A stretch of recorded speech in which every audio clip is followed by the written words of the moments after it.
As a former underwriter, I get asked this question all the time. How do I understand my credit report like a lender does?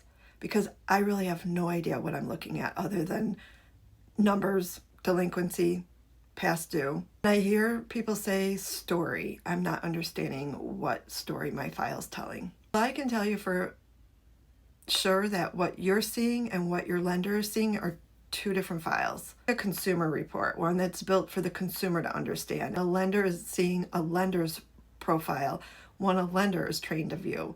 They have the same data, they're read completely different. I'm looking at it as telling me a story. I look for patterns, I look for repetition.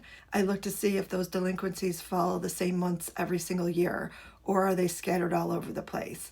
I look to see, were they paying on time, then all of a sudden something fell off, then they resume paying on time. That tells me they had a hardship. That tells me something went wrong during that period of time.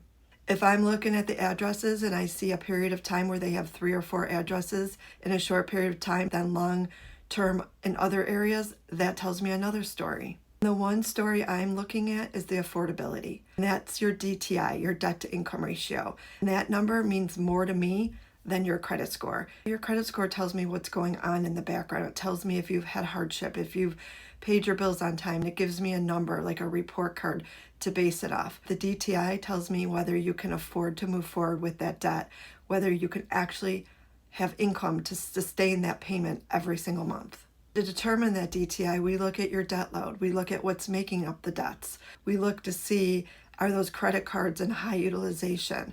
We look to see your income and where it's coming from, is if it's documented.